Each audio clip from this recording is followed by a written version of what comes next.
भाई, जैसे मैं भाई के प्रति ममता रखता हूं ऐसा संतों के प्रति रखूंगा। वापस आ गए संत सेवा प्रारंभ। मेरे भाई है, भाई को कष्ट होता तो जैसे दुख होता है, भाई के पास वस्त्र नहीं है तो जैसे दुख होता है, भाई को भोजन नहीं, इस भाव से सेवा करने लग गए।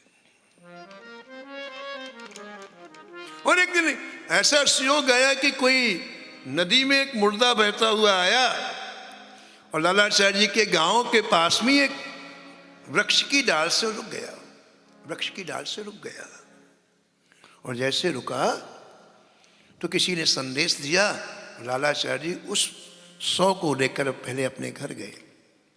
और जैसे भाई के लिए शोक मनाया जाता ऐसा पहले शोक मनाया, और शोक मनाने के बाद फिर कुछ संतों को के साथ ले जाकर उसका अंतिम संस्कार किया। इसके बाद 13वें दिन उसका उत्सव मनाया। वहां के ब्राह्मणों को आमंत्रित किया कि आप लोग हमारे प्रसाद पाने के लिए। 500 ब्राह्मणों का निमंत्रण किया, कहीं कोई कमी नहीं रखी। अनेक तरह के व्यंजन बनाए, पदार्थ बनवाए। लेकिन जैसे ही दूसरे दिन ठीक दोपहर में 12 बजने वाले थे तो किसी ने भेजा लालाचार्य जी के यहाँ की पता लगाओ भाई किस बात का उत्सव है, किस बात का भंडारा है। किसी ने कह दिया कोई 100 बहता हुआ आया था, उसके उपलक्ष्य में लालाचार्य जी भंडारा कर संत सेवा कर रहे हैं, ब्राह्मण सेवा कर रहे हैं। अब ब्राह्मण नाराज हो गए। एक अनजान का भंडारा जिसका कुछ पता नहीं, केवल उसके गले में कंठी थी और गले में कंठी से उन्होंने संबंध मान लिया कि मेरा भाई है। गांव के सभी ब्राह्मणों ने मना कर दिया, हम नहीं आएंगे।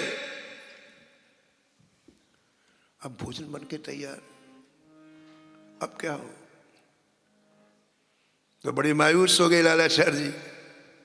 अब और ये 500 संतों को भोजन बनाने के लिए उन्होंने अपनी प्रॉपर्टी बेच दी कि उत्सव में अच्छे ढंग से बनाऊंगा। अब वो भोजन करने नहीं आ रहे,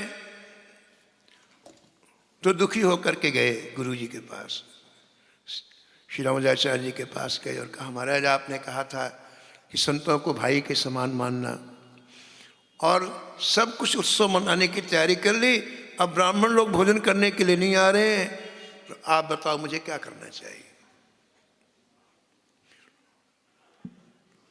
तो गुरु जी ने कहा कि देखो बेटा तुम चिंता ना करो,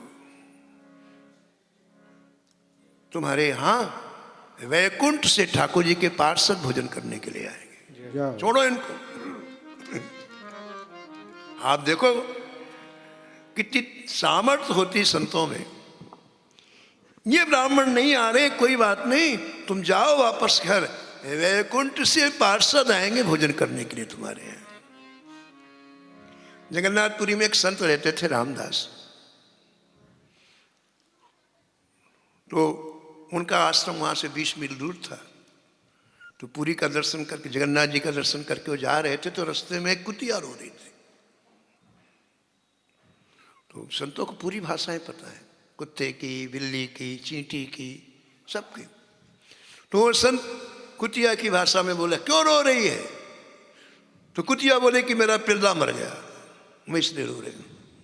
मेरा पिल्ला मर गया इसलिए मैं रो रही हूं। रामदास ने कहा रोज पिल्ले मरते, चल हमारे आश्रम में रहना, वहीं भजन सुनना, वहीं कथा सुनना, रोना बंद कर। उसको ले आए, आश्रम में ले आए महाराज जी। और आश्रम में तो रहने लग गई, समय से उसको भोजन मिल जाता। और आश्रम का वातावरण आपको पता ही है, भगवान नाम संकीर्तन होता है, कथाएं होती हैं, संतों का दर्शन वो करने लग गई। लेकिन शरीर तो पूरा होना है। कुछ महीनों के बाद उसका शरीर पूरा हो गया, तो बड़े आदर पूर्वक उसको प्रवाहित कराया नदी में रामदास जी ने। और उसके उपलक्ष्य में उन्होंने ब्राह्मण भोजन रखा कुतिया के लिए। अब जिस दिन निमंत्रण था तो ब्राह्मणों ने पूछा भाई किस बात का निमंत्रण है? बोले खुद कुतिया। अरे हम नहीं जाएंगे, हम कुतिया का उपलक्ष्य भोजन करने के प्राण नहीं बजाएंगे। अब भोजन तैयार 500 लोगों का। शिष्यों ने कहा गुरु जी अब क्या करें, ब्राह्मणों ने मना कर दिया। तो रामदास जी ने कहा कि तुम 4 कुत्तों को बुला लाओ। 4 कुत्ते आ गए। कुत्तों से कहा कि एक पूरब में जाओ, एक पश्चिम में जाओ, एक उत्तर में जाओ, एक दक्षिण में, और 500 कुत्ते बुला के लाओ। संतों की सामर्थ्य देखो, संतों की ताकत देखो आप। वो कुत्ते गए और पूरे 500 ही लेके आए, एक ज्यादा नहीं लेके आए। और वो कुत्ते बैठे और उनकी पंगत हुई। कैसी सामर्थ्य है संतों की, देखो आप।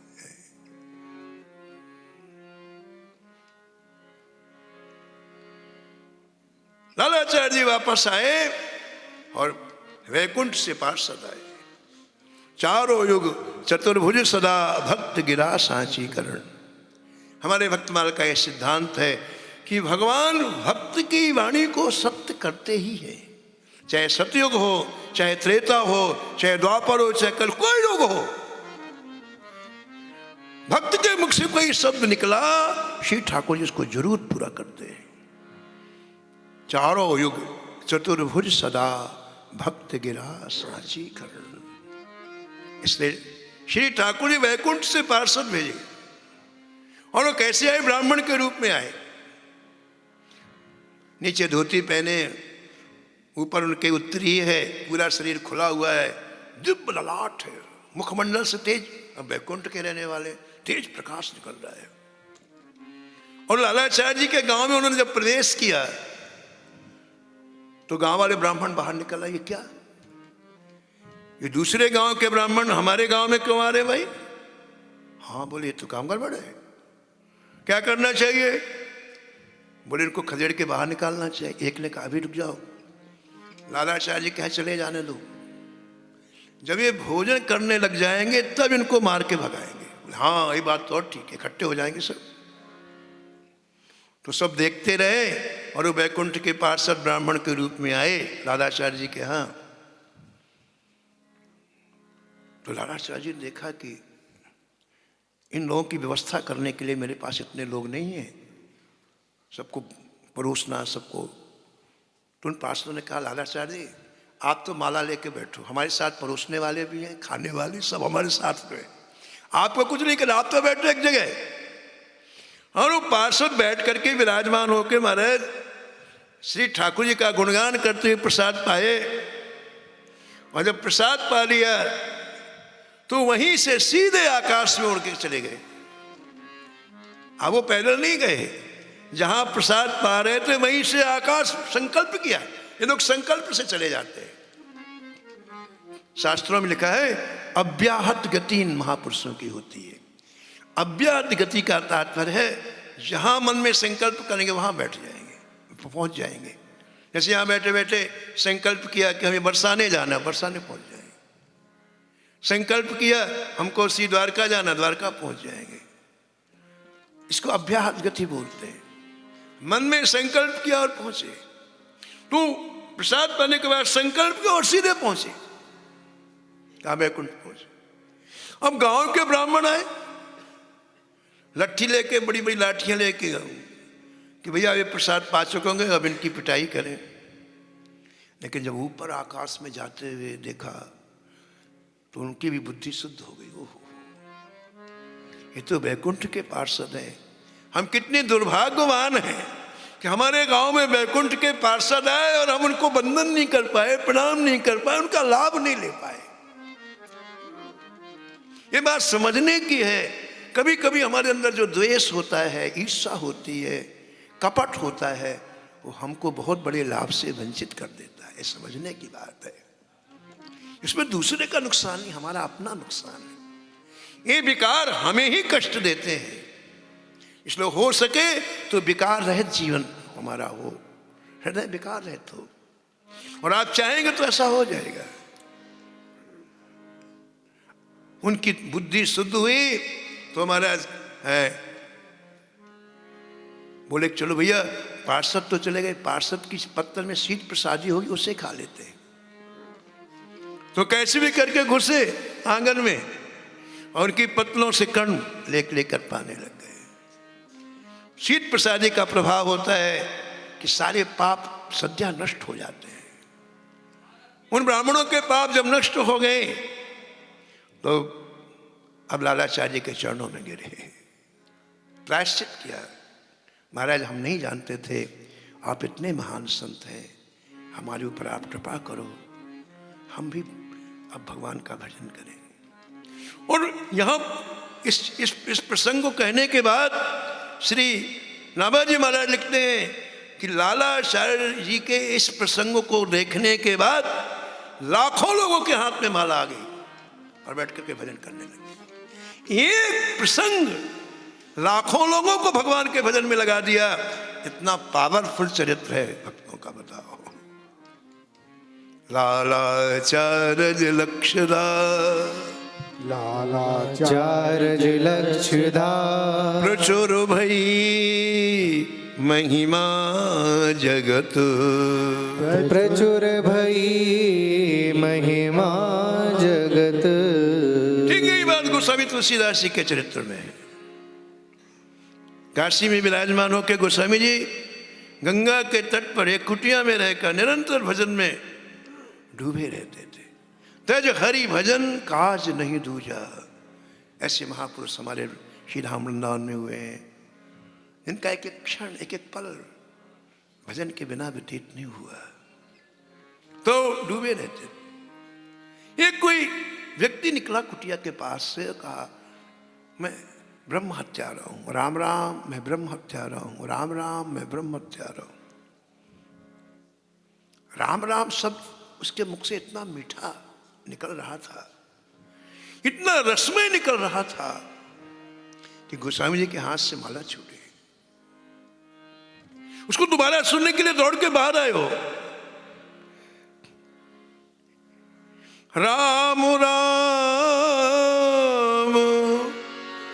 तेहि सुमिरन कीना, राम राम तेहि सुमिरन कीना, राम राम तेहि सुमिरन कीना, राम राम तेहि सुमिरन कीना, हृदय हरस कपि सज्जन छीना, हृदय हरस कपि सजन छीना, हृदय हरस कपि सज्जन छीना, हृदय हरस कपि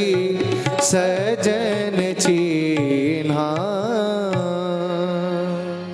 तो तुलसीदास जी के कान में वो राम राम की जब मिठास पड़ी तो तुलसीदास से उस ब्रह्म हत्यारे के पीछे दौड़ पड़े, सामने आके हाथ जोड़ा, भैया भैया रुक जाओ रुक जाओ,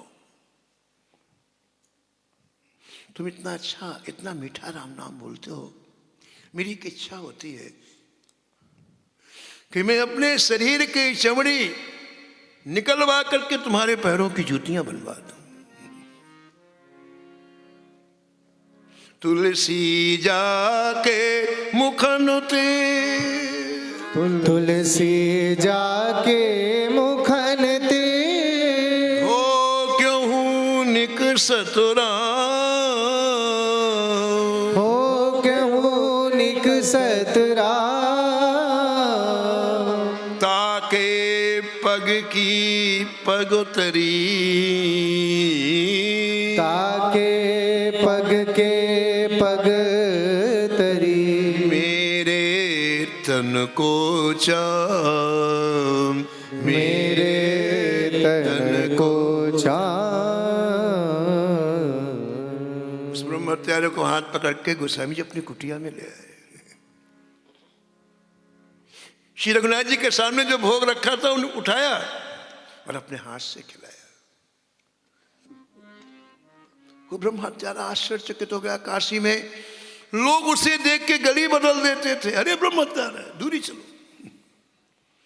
आज पहली बार उसको इतनी प्रियता मिली और रोने लग गया, बहुत रोया। दीन सबही को लखत है, दीन सबही को लखत है, दीन ही लखे न कोय, दीन ही लखे न को, जो रहीम दीन ही लखे, जो रहीम दीन ही लखे, दीन बंधु सम हो,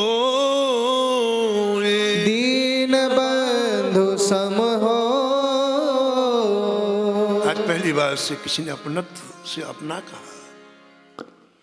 मुसलमान कहा घबराओ मत, घबराओ मत, तुम आज से अपने को कभी ब्रह्म हत्यारा नहीं कहना, तुम्हारा हृदय बिल्कुल निष्पाप है, तुम्हारा कोई दर्शन करेगा तो उसकी ब्रह्म हत्या छूट जाएगी।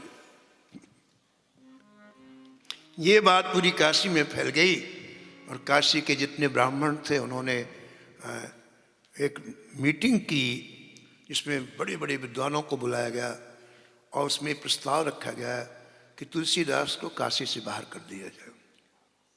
इसने शास्त्र के सिद्धांत की अवहेलना की। शास्त्र का सिद्धांत है कि ब्रह्म हत्या को अपने से दूर रखना चाहिए। अरे अपनी कुटिया में ले गए और वहां ले जाकर के भोजन भी कराया, इसलिए इनको काशी से बाहर कर देना चाहिए। कुछ लोगों ने कहा कि बुलाओ तुलसीदास जी को। कुछ लोग पहुंच गए गंगा के तट पर कुटिया में। आज यहाँ के विद्वानों की बहुत बड़ी सभा हो रही है, आपको बुलाया गया है। गोस्वामी ने कहा चलो। गोस्वामी जी आए तो उन्होंने कहा क्यों ना आपको काशी से बाहर कर दिया। बोले क्यों? बोले आपने एक ब्रह्म हत्यारे को क्यों भोजन कराया? गोस्वामी ने कहा मैंने ब्रह्म हत्यारे को भोजन नहीं कराया। फिर किसको कराया? बोले मैंने एक राम नाम की रस में डूबे हुए व्यक्ति को भोजन कराया है, जिसके मुख से नाम निकलते ही प्रेमामृत छलकने लगता है, मैंने उसे भोजन कराया। मुझे अब नहीं चलेगी तुम्हारी बात, क्या प्रमाण है कि ब्रह्म हत्यारा नहीं है? लेकिन संत महाराज किसी चीज में 100% फाइनल होते हैं, 50-50 वाला मामला नहीं, 100%। उनके पास जो चीज है वो खरी है, 100 टन की है, ठीक है ना? वहां ढील पोल नहीं है बिल्कुल। तो गोस्वामी जी भी आवेश में बोले तुम क्या प्रमाण चाहते हो? वो बोले क्या प्रमाण है कि इसकी ब्रह्म हत्या अलग हो गई? बोले क्या प्रमाण तुम चाहते हो? अब एक दूसरे का मुख देखने लग गए। उनको तक डर के मारे हाथ जोड़ लेंगे। उन्होंने इसलिए प्रमाण के लिए कहा था कि बाबा डर जाएगा, लेकिन बाबा डरने वाले थोड़ी है। क्यों नहीं डरते? श्री ठाकुर का बाहुबल रहता है उनके पास। तुलसीदास रघुबीर बाहुबल, सदा अभय काहू न डरे। अगे नहीं डरते। अब आपस में बात कि भाई क्या कहें, कौन सा प्रमाण मांगे? बोले ऐसा प्रमाण मांगा जाए जो बाबा दे ना सके। हाँ ये बात। एक बूढ़ा व्यक्ति खड़ा होकर बोला, बोले तुलसीदास जी बाबा विश्वनाथ के सामने जो नंदीश्वर बैठे हैं, इसके हाथ से यदि प्रसाद पाले तो हम मान जाएंगे कि ब्रह्म हत्या छूटी। बोले अभी चलो, अभी चलो। बड़े थाल में एक मन लड्डू रखे गए महाराज जी, और गोस्वामी ने कहा रखो अपने सिर पर, चलो हमारे साथ। जिनकी बात लाखों लोग साथ में दृश्य देखने के लिए चले कि ये पत्थर का नंदीश्वर कैसे खा लेगा लड्डू। देखो अपनी अपनी दृष्टि है और दृष्टि का ही खेल है। मंदिर में जाता है कोई व्यक्ति तो उसे अष्टधातु के दर्शन होते हैं, किसी को संगमरमर के दर्शन होते हैं, है ना? और कोई वहां जाते ही महाराज मूर्छित होकर गिर पड़ता, उसे साक्षात दर्शन होते हैं। दृष्टि अपनी अपनी है। कई ऐसे महापुरुष महाराज जी, सेवक जी जब श्री राधा वल्लभ जी के मंदिर में गए तो अपने आप को संभाल नहीं पाए। वही राधा वल्लभ जिनका हम दर्शन करते हैं। दृष्टि अपनी अपनी है। ठाकुर को निहारना हो तो किसी प्रेमी की दृष्टि से निहारो। कितने प्रिय लगते हैं।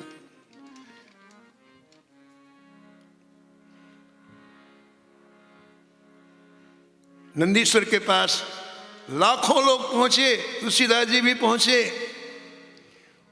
उसके हाथ से थाल नंदीश्वर जी के सामने रखा गया, मुख के सामने।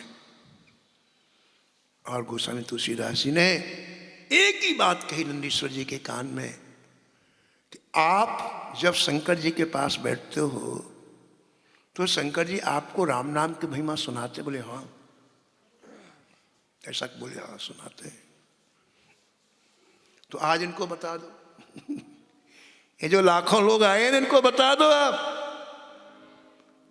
राम नाम कर अमित प्रभाव, राम नाम कर अमित प्रभाव, वेद पुराण उपनिषद गावा, वेद पुराण उपनिषद गावा, उपनिषद गावा, उपनिषद गावा।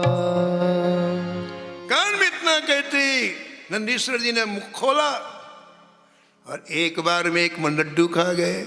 एक बार में, बार बार कौन मुख खोले, खत्म। और लाखों लोग मुंह फाड़े रह गए, अवाक रह गए महाराज जी। कलयुग की घटना है। और सब तुलसीदास जी के चरणों में गिर पड़े। कहा बाबा हमने जीवन में भजन नहीं किया, इसलिए हमको बाबा विश्वनाथ में विश्वास नहीं है, नंदीश्वर में विश्वास नहीं है। तुमने भजन किया है, आज हमें पता चला भजन की कितनी ताकत होती है। अब हम भी भजन करें। और एक प्रसंग ने लाखों लोगों को नरक से बचा लिया। भजन न करने का तात्पर्य क्या है बताओ आप? पक्का नरक जाना पड़ेगा, रजिस्टर्ड। कोई भी हो, सिद्धांत एक होता है, वो कोई भी हो। जो व्यक्ति भजन नहीं करता उसे निश्चित नरक जाना पड़ेगा, कोई नहीं रोक सकता। क्यों जाना पड़ेगा जी? अंतःकरण की प्रवृत्तियां मलिन हैं, मलिन अंतःकरण वाले नरक जाते हैं। शरीर यही रह जाएगा, अंतःकरण साथ में जाएगा आपके। इसलिए भजन छोटे से लेके बड़े सबको आवश्यक है। जैसे रोटी सबको आवश्यक है। अब पिताजी रोटी खाएं तो बेटे का पेट नहीं भरेगा, वो अलग खाएगा, पिताजी अलग खाएंगे। ऐसे भजन सबको आवश्यक है। बारी मथे घृत होए बर, सिकता ते बरु तेल, बार मथे घृत होए बरो, सिकता ते बर तेल। बिन हरि भजन न भोतरिय,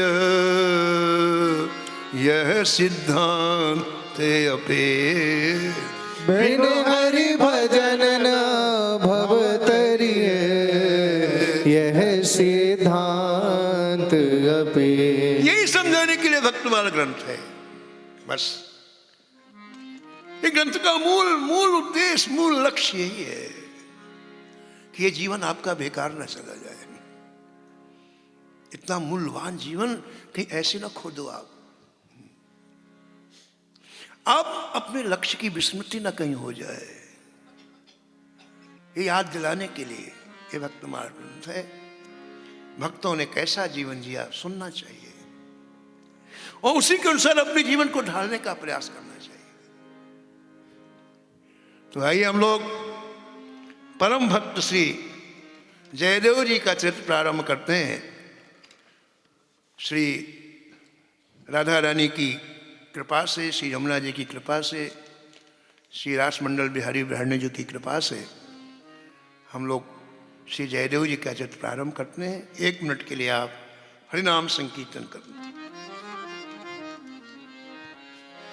राधा माधव गोविंद बोल, राधा माधव गोविंद बोल, राधा माधव गोविंद बोल, राधा माधव गोविंद बोल, राधा माधव गोविंद बोल।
गोविंद बोल, गोविंद बोल।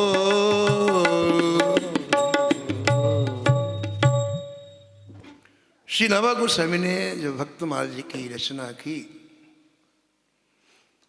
तो गुरुदेव से एक बात कही कि गुरुदेव, आप कहते हैं कि मैं संतों के हृदय के भावों को लिखूं, लेकिन संतों के हृदय के भाव तो बड़ी गहराई में छिपे रहते हैं। मेरे में इतनी सामर्थ्य नहीं है कि हृदय की उस गहराई में मैं पहुंच सकूं, फिर मैं कैसे लिखूंगा? किसी कपड़े देख के कपड़े लिखना हो तो दिखाई पड़ते हैं, किसी का कोई रंग देख के रंग वो दिखाई पड़ता है, लेकिन हृदय के गहराई में उतरे हुए भावों का वर्णन करने की सामर्थ्य मेरी नहीं है। श्री नाभा जी ने अपने गुरुदेव श्री अग्रदास जी से कहा, फिर मैं कैसे चरित्रों को लिखूंगा?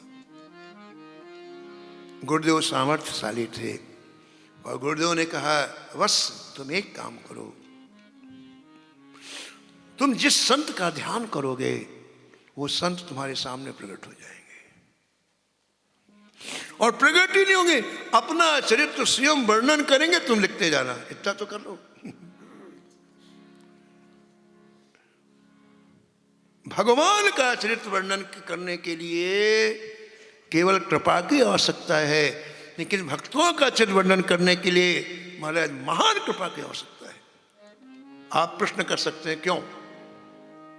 आपका प्रश्न हो सकता है क्यों, उसका उत्तर सुनो आप।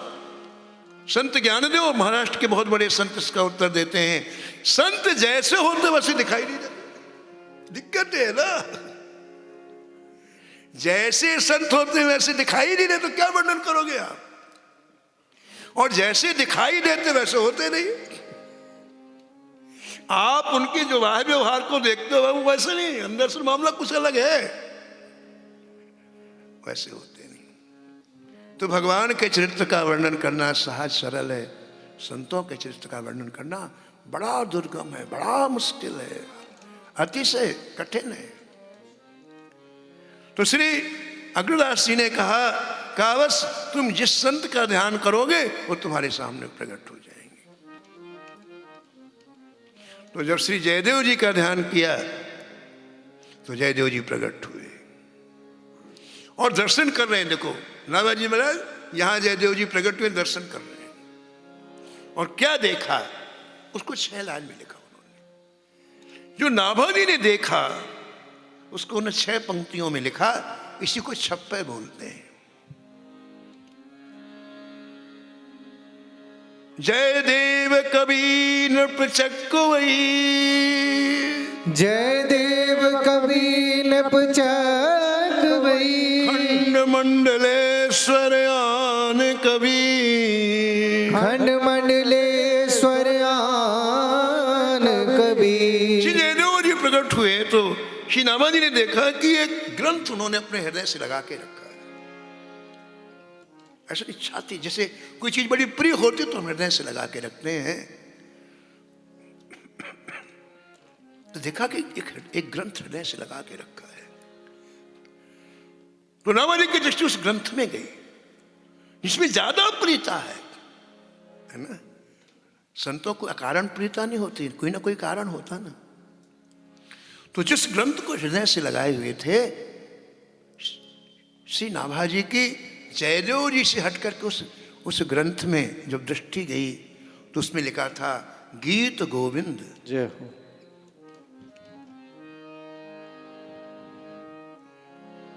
ये गीत गोविंद श्री ठाकुर जी ने श्री जयदेव जी से लिखाया था।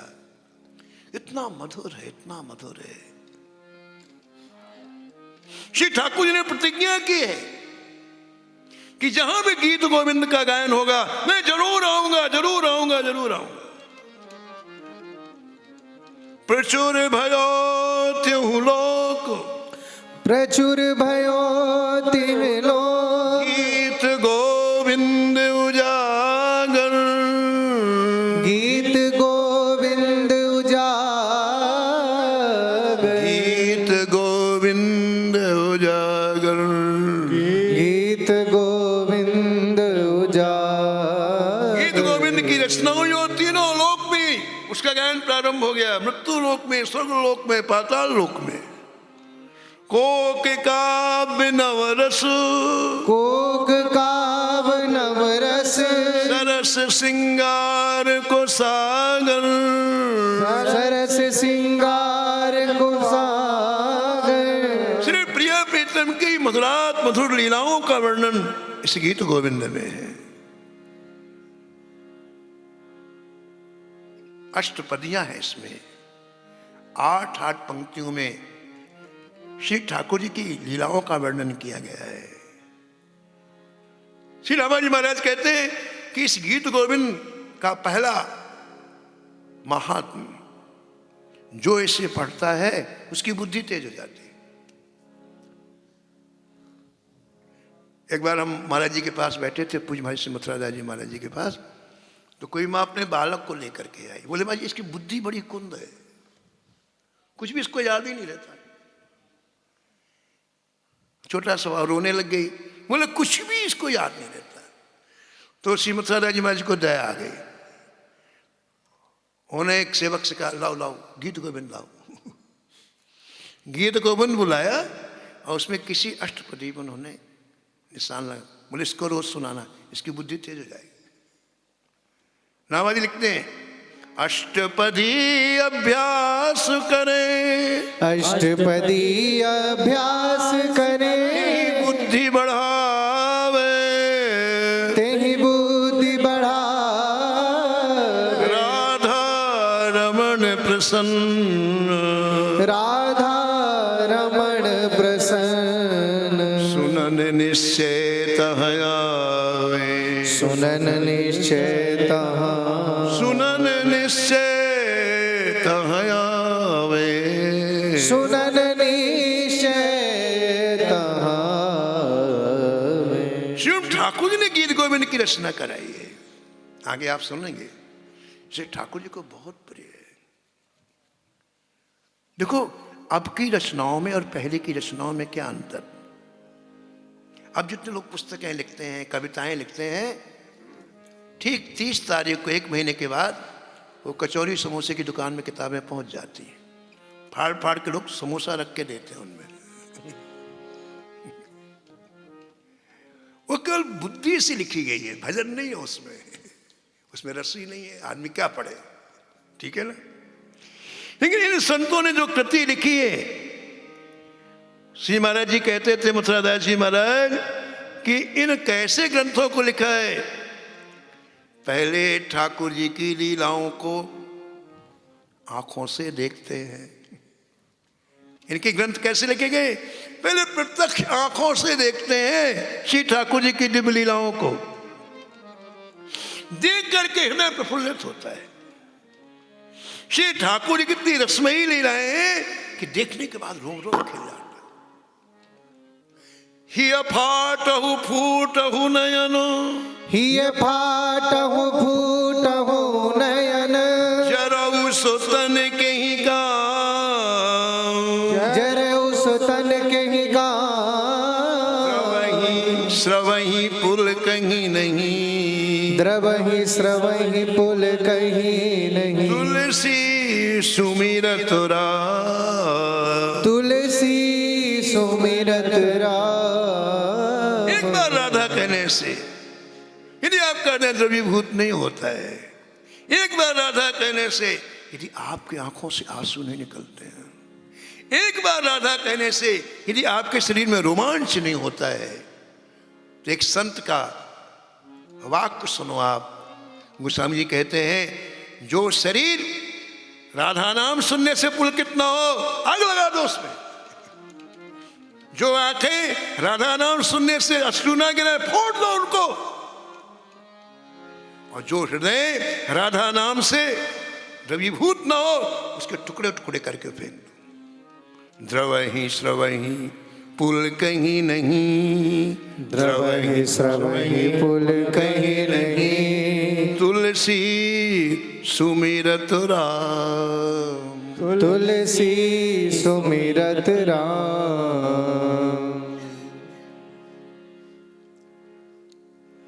तो निश्चित रूप से ठाकुर जी गीत गोविंद सुनने के लिए आते हैं क्योंकि ये रचना ऐसी है, पहले लीलाओं को देखा है, फिर हृदय प्रफुल्लित हुआ है, और फिर इसके बाद मैंने उन्होंने उस रस का लेखन किया है। ये रस ही शब्दों के रूप में आया है, इसलिए इस रचना का इतना महत्व है कि गीत गोविंद जहाँ भी ग्रंथ होता है, श्री राधा रमन लाल जी प्रसन्न होकर सुनने के लिए आए। श्री नामाजी महाराज कहते हैं कि श्री जयदेव जी का चरित्र संतों को बहुत प्रिय लगता है। संत सरोरुह खंड को, संत सरोरुह खंड को, पद्मापति सुख जनक रवि, पद्मापति सुख जनक। जैसे सूर्योदय होता है तो तालाब के कमल खिल जाते हैं, सरोवर के कमल खिल जाते हैं, ऐसे जब श्री जयदेव जी का चरित्र सुनाया जाता है तो संतों के हृदय कमल खिल जाते हैं, मुग्ध हो जाते हैं। किसी भी चरित्र में संतों के क्या है? भक्त का विश्वास और ठाकुर की कृपा, दो चीजें। अपने गोविंद में, अपने माधव में, अपने राघों में कितना विश्वास करना चाहिए, ये तो भक्तों का चरित्र है। और ठाकुर जी कितनी कृपा करके निहाल कर देते हैं, ये प्रत्यक्ष है। और इस मानव जीवन में इसका आस्वादन करना चाहिए। भगवान की कृपा का अनुभव नहीं करेंगे तो हम प्रयास से कुछ नहीं पा सकते भाई। सब चीज भगवान की कृपा से मिलनी है। उस कृपा का अनुभव हो, ऐसा कुछ करो आप। 24 घंटे श्री राधा रानी की, श्री ठाकुर की कृपा बरस रही है। अनुभव न होने से हम सूखे, दीन है, मलिन है, शोक में डूबे रहते हैं। एक बुझा हुआ जीवन जीते हैं, बुझा हुआ। ठाकुर की कृपा है तो खिला हुआ कमल के समान जीवन होना चाहिए, प्रफुल्लित होना चाहिए। और ठाकुर की कृपा में किसी बाहरी वस्तु की आवश्यकता नहीं, आपके किसी गुण की आवश्यकता नहीं है, वो तो हो रही है, केवल उसको पहचानना है। इन संतों ने पहचाना और बाजी मार दी। खोज लो इनके पास कुछ हो तो जाके देखा, इनकी कुटिया में कुछ मिल जाए आपको तो। ये तो कृपा में जी, ठाकुर कृपा में डूबे रहते हैं। अब प्रभु कृपा करहु यही भांति, अब प्रभु कृपा करहु यही भांति, सब तजी भजन करहु दिन राति, सब तज भजन करहु दिन राति। मोर सुधार नहीं सो सब भांति, मोह सुधा नहीं सो सब भांति, जासु कृपा नहीं कृपा घाती, जासु कृपा नहीं कृपा घाती। ठाकुर की कृपा ऐसी है, करोड़ों के ऊपर करने के बाद भी वैसे की वैसी बनी रहती है, उसमें कुछ कमी नहीं होती है, ना अघाती। उसमें नहीं कि बस बनना, कई करोड़ों के ऊपर कृपा बरसती फिर भी वैसे की वैसी बनी हुई। और गोस्वामी जी कहते हैं कि मैं अपने जीवन का यथार्थ कह रहा हूं, मेरे ऊपर कृपा का करोड़वां अंश हुआ है, पूरी 1 करोड़वां अंश का अनुभव हुआ। और आज मैं ठाकुर के धाम में बैठा हूं। जाकी कृपा लवलेश ते, जाकी कृपा लवलेश ते, जाकी कृपा लवलेश ते, जाकी कृपा लवलेश ते, मंद तुलसीदास हूँ,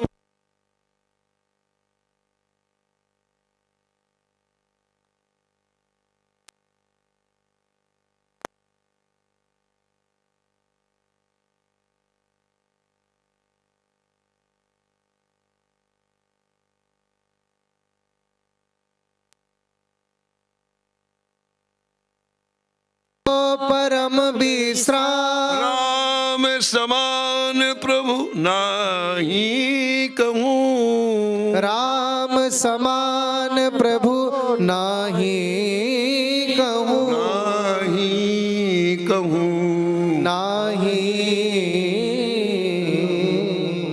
ठाकुर की कृपा का अनुभव ये भक्तमाल चरित श्रवण करने का यही लाभ। बाहर से कुछ चीज लानी नहीं, कोई चीज देनी नहीं, आप जहां हो परम सुख में डूब सकते हो। यही भक्तमाल का, जहां हो इसी समय एट वंस, यही भक्तमाल का चरित्र। तो श्री जयदेव जी का परिचय दे रहे हैं ग्रंथकार कि जयदेव जी के पिता का नाम श्री भोजदेव जी था, इनकी माता का नाम वामा देवी था। और मध्याह्न काल में आप 12वीं शताब्दी में आपका प्रागट्य हुआ, आपका जन्म हुआ और वसंत पंचमी के दिन हुआ। अभी वसंत पंचमी आने वाली है। माघ शुक्ल पक्ष की वसंत पंचमी मकर संक्रांति के दिन अभिजित मुहूर्त में मध्याह्न काल में श्री जयदेव जी का जन्म हुआ, ऐसा ग्रंथों में वर्णन मिलता है। जो लोग पूर्व जन्म में भजन करके आते हैं वो इस जन्म में समय व्यर्थ नहीं खोते, है ना। किसी चीज को प्रैक्टिकल करने के लिए नहीं, पहले प्रैक्टिकल सब कर चुके हो। इस जन्म में कई छोटी आयु से प्रहलाद जी के मित्रों ने पूछा कि प्रहलाद तू 5 साल का है, इतनी बड़ी बड़ी बातें हमको समझाता है कि भाई मानव जीवन मिला है, भजन कर लो, नहीं तो शरीर नहीं रहेगा तो पछताना पड़ेगा। ये तेरे को बातें मिली कहाँ से? तुम को ये बातें कहाँ से मिली? भाई तू तो हमारे साथ खेला बड़ा हुआ, तेरी जितनी आयु उतनी हमारी, हम 5 साल के तू 5 साल का। तो नारद जी ने कहा, प्रहलाद जी ने कहा कि भैया जब मैं मां के पेट में था तो मां नारद जी के आश्रम में थी, और नारद जी के आश्रम में जो सत्संग रोज नारद जी करते थे वो मैंने पूरा सुना है, मां के पेट में सुना है। इसलिए बस सब तरोताजा है मेरे अंदर, इसलिए व्यर्थ समय नहीं खोता हूं, जो करना वो करता हूं। ये निर्णायक जीवन हो गया ना। मां के पेट में सत्संग सुनने के बाद जब प्रहलाद जी आए, इतने बड़े हिरण्यकश्यप को जिससे 33 करोड़ देवता थर्राते हैं, भगवान वैकुंठ छोड़ के भाग जाते हैं। उसको प्रहलाद जी मुस्कुराते रहते उसके सामने, हाँ मार डालूंगा, वो मुस्कुराते रहते। और मरवाने का कितना प्रयास कराया लेकिन वो मुस्कुराते रहे। प्रहलाद जी की विशेषता है कि हिरण्यकश्यप ने खूब गालियां दी, खूब यातनाएं दी, लेकिन प्रहलाद की मुस्कुराहट वैसी बनी रही। क्यों बनी रही? अंदर का मामला जोरदार है। मशीनरी अंदर की अच्छी हो ना, कोई मुस्कुराहट नहीं खींच सकता है। और अंदर की मशीनरी सही नहीं ना हो तो एक एक बात में रोगे। आज इसने हमको हमारा अपमान कर दिया, ये हमारी चीज लेके भाग गया, इसने हमको अपने कार्यक्रम में नहीं बुलाया, रोते रहो। अंदर की मशीनरी ठीक हो तो आप शहंशाह बने रहोगे, बादशाह बने। चाह गई चिंता गई, चाह गई चिंता गई, मनुआ बेपरवाह, मनुआ बेपरवाह, जाको कछु नहीं चाहिए, जाको कछु नहीं चाहिए, सो साहन को साहन, सो साहन को साहन। श्री जयदेव जी जन्म लेने के बाद ही उनको क्या करना है उनको पता है। ऐसे प्रारंभ से आप गंभीर हैं,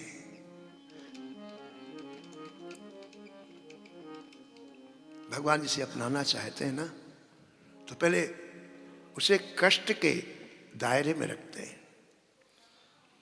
सोना कब चमकता है? जब सोने को तपाया जाता है। ऐसे नहीं चमकता है ना? ऐसे इन महापुरुषों को श्री ठाकुर जी पहले ढालते हैं। एक भी चरित्र ऐसा नहीं भक्तमाल में जिसके जीवन में प्रारंभ में कष्ट ना आए, एक भी नहीं। इन संतों को खूब कष्ट मिला।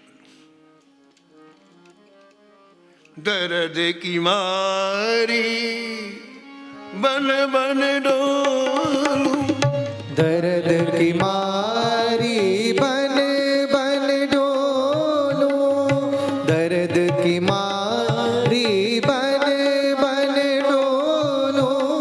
वैद्य मिला नहीं को, हाँ वैद्य मिला नहीं को। सूली ऊपर सेज पिया की, सूलियों पर सेज पिया की, सूली ऊपर सेज पिया की, सूलियों पर सेज पिया की। कहीं विध मिलनो हो,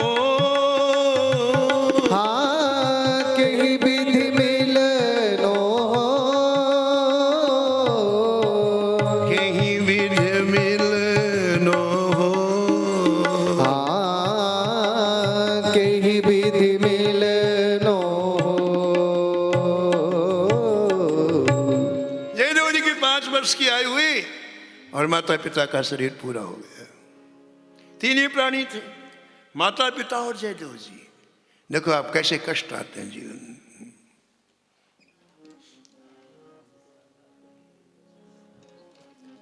संसार बहुत विचित्र है।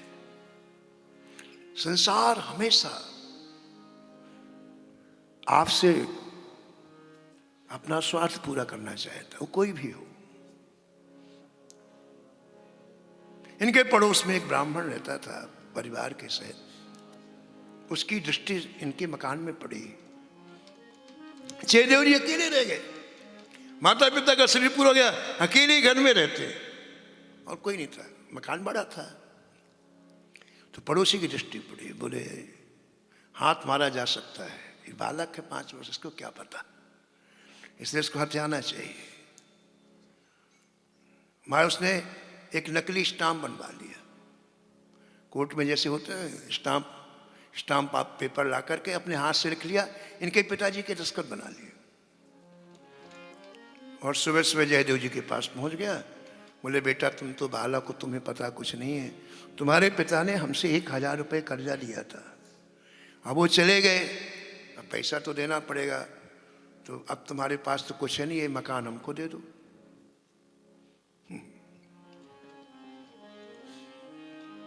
जयदेव जी खड़े होकर कहा भैया ले लो।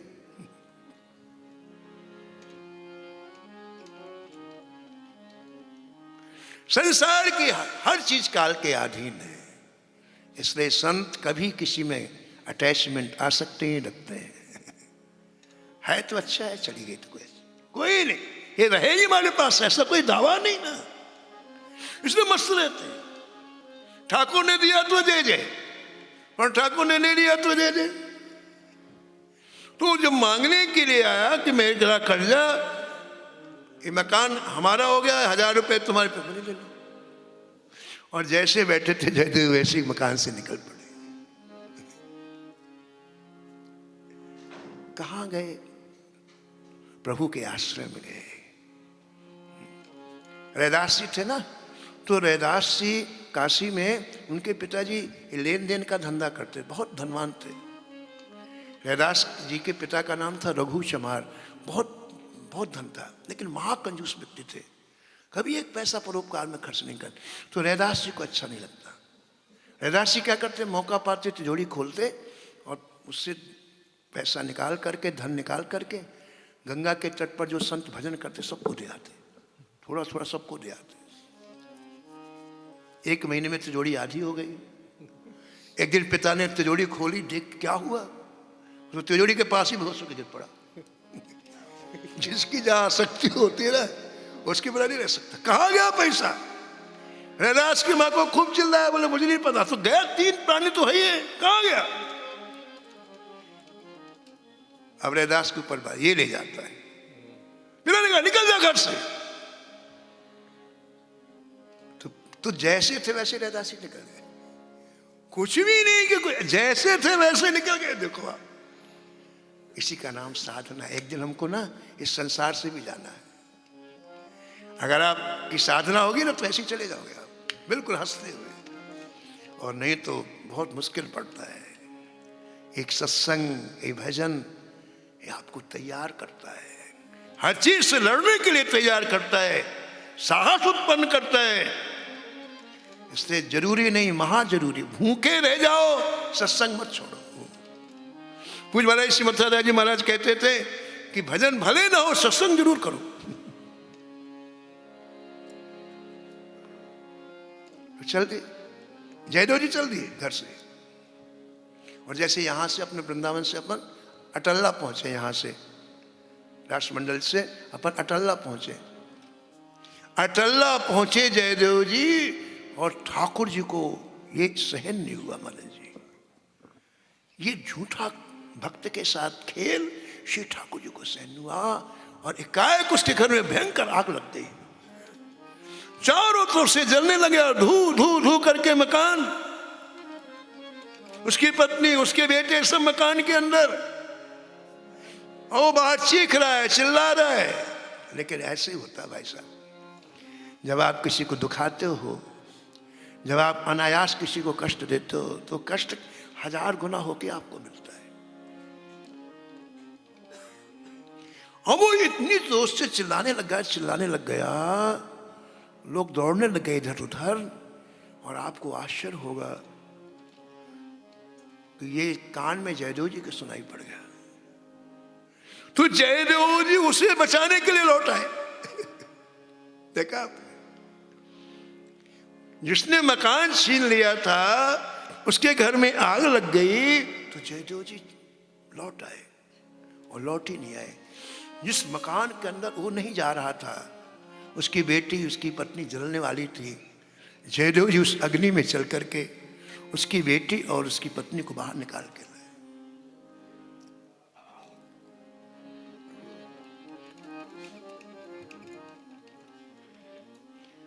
संत हृदय नवनीत समाना, संत हृदय नवनीत समाना, कहा कविन पर कहे न जाना, कहा कहीं पर कहे न जाना, कहे न जाना।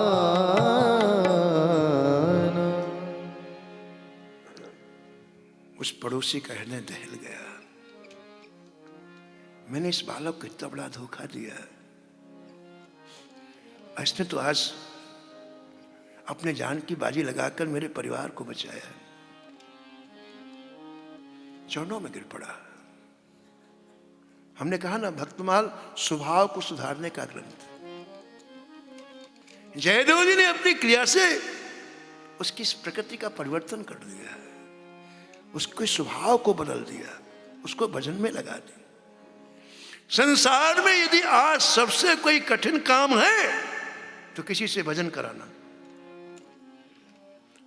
आज रुपया पैसा कठिन काम नहीं है, भरपूर है लोगों के पास, आवश्यकता से बहुत अधिक है। आज कोई भजन नहीं कर रहा है। आज यदि सबसे बड़ा जरूरी काम है, दुष्कर काम है, तो लोगों से भजन कराना। अरे भक्तमाल भजन कराता है।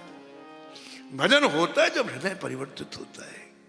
भजन होता है जब हमको ये महसूस होता है कितना जीवन निकल गया, हम भजन नहीं कर पाए।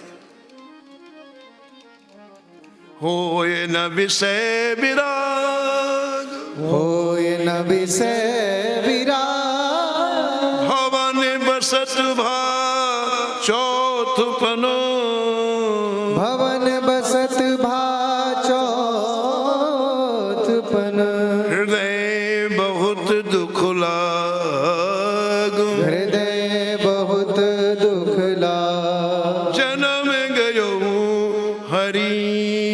भजन बिनु। जन्म गयो हरि भजन बिना। महाराज आप अपने मकान में रहो, मैंने बहुत बड़ा षड्यंत्र किया, मुझे क्षमा। जयदेव जी ने कहा भैया मुझे मकान में नहीं रहना, मुझे तो प्रभु के चरणों में रहना है। मैं तो वैसे छोड़ देता है इसको, तुम रहो। अब मैं इस जीवन में केवल ठाकुर जी के उस दिव्य रस का पान करना चाहता हूं। प्रियदास जी जयदेव जी का परिचय यहीं से देते हैं। किंदु बिल ग्रामता में भय कवि राजो राजो। किंतु बिल ग्रामता में भय कवि राज राज। किंदु बिल ग्रामता में भय कवि राजो राजो। किंतु बिल ग्रामता में भय कवि राज राज। हरियो रस राज हिए मन मन चाखिए। भयो रस राज हिए मन मन चाखिए। मन मन चाखिए। हाँ मन मन चाखिए। उस समय जब जयदेव जी थे तो उस समय वृंदावन प्रकट रूप में नहीं थे। वृंदावन तो थे, अनादि है। उस समय अयोध्या जी प्रकट रूप में नहीं थे। ये 500 वर्ष पहले 700 वर्ष पहले प्रकट रूप में आए। तो ज़्यादातर लोग जगन्नाथपुरी जाते थे, ज़्यादातर लोग। संत भी चंद्र जगन्नाथपुरी जाते थे, ज़्यादा भक्त लोग पुरी में जाके भजन करते थे।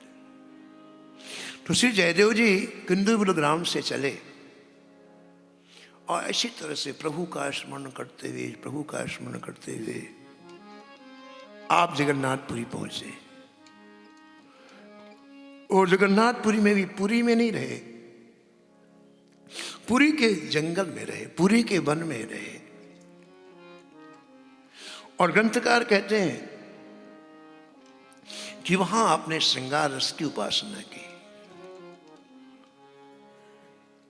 श्रृंगार रस की उपासना का अधिकार किसे है? श्री हित महाप्रभु जी के, श्री हित हरमस महाप्रभु जी के का एक वाक्य बड़ा जोरदार है। उन्होंने कहा कि संसार की विषय वार्ता कोटि कोटि नरकों से भी ज्यादा दुखदाई है। ठीक है, केवल विषय की चर्चा, विषय की वार्ता कोटि कोटि नरकों से भी भयंकर दुखदाई है। जिसके हृदय में ऐसा भाव और श्रृंगार रस पैदा रखे, अरे मामूली बात है यार। विषय भोग नहीं, विषय वार्ता कोटि कोटि नरकों से भी ज्यादा दुखदाई लगे, वो इधर अपना रुख करे। जो सिंघन को छीर रहे कुंदन के वासन। जो कुंदन को चीर रहे कुंदन के वासन। के बच्चा के पेट और घट करे विनाशन। के बच्चा कह पेट और घट करे विनाश। भगवत नित्य विहार परे सब ही को पर्दा। भगवत नित्य विहार पर सब ही को पर्दा। रहे निरंतर पास रसिक वर सखी संप्रदा।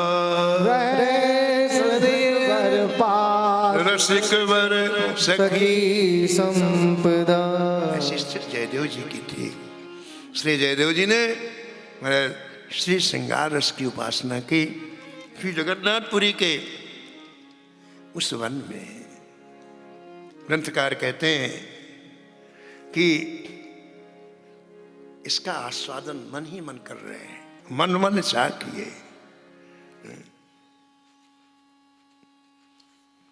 एकांत में कोई अच्छी चीज मिल जाए तो व्यक्ति छिपा के खाता है।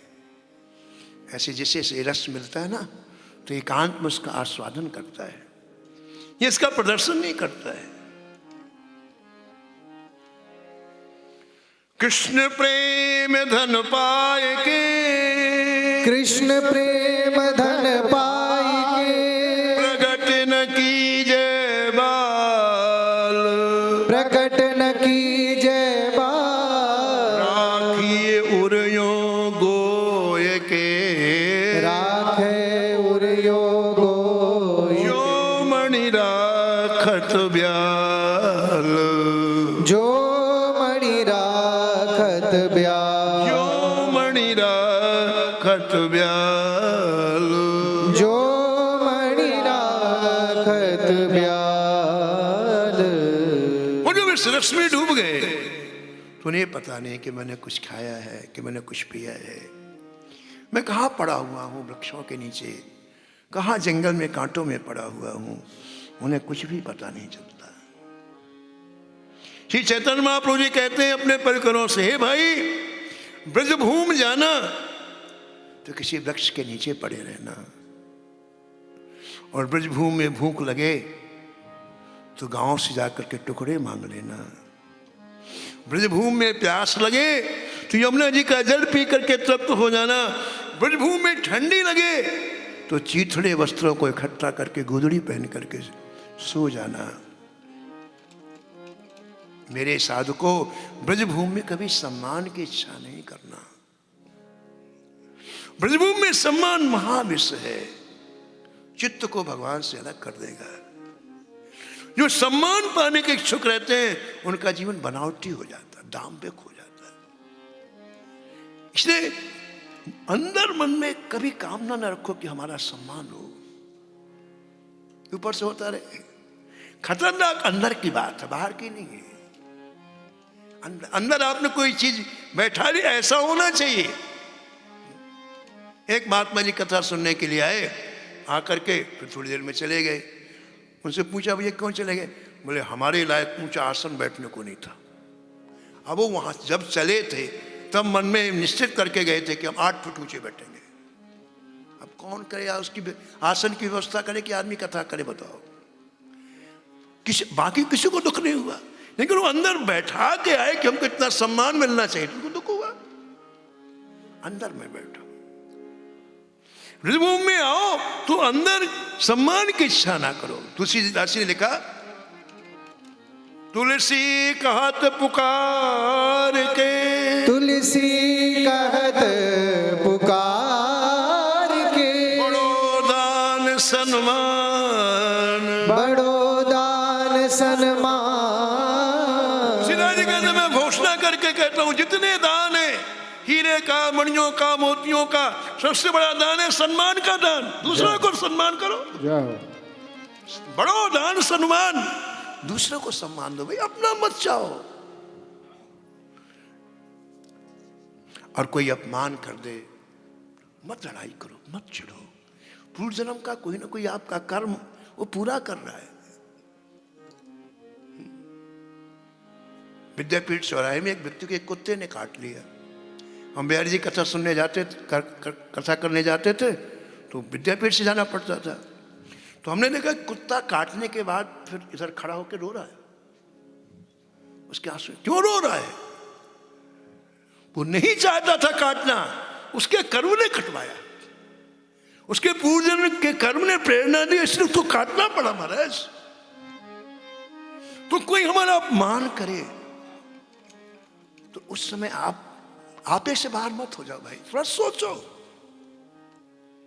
यदि वृंदावन में आपको रहना है, वृंदावन की इस रस को प्राप्त करना है, इसके लिए महाप्रभु जी कहते हैं, सम्मानम कलयाति घोर गरलम नीचापमानम सुधा श्री राधा मुरलीधरो भज सखे वृंदावनम मात्यज वृंदावनम मात्यज। सब ही भात हमारी, सब ही भांति सवारी, सब ही भांति सवारी। कृपा करी श्री कुंज विहारिणी, कृपा करी सी कुंज बिहारिणी। कृपा करी श्री कुंज विहारिणी, कृपा करी सी कुंज बिहारिणी। अरु श्री कुंज बिहारी, सी कुंज बिहारी। सब ही भांत सवार हमारी सब ही भांति सवारी। राखो अपने वृंदावन में, राखो अपने वृंदावन में। राखो अपने जय हो। वृंदावन में, राख्यो अपने वृंदावन में। और विश्व थे न्यारी, ठोर विश्व ते न्यारी। सब ही भांत सवारी हमारी, सब ही भांति सवारी हमारी। नागरुदास ही जन्म जितायो, नागरदास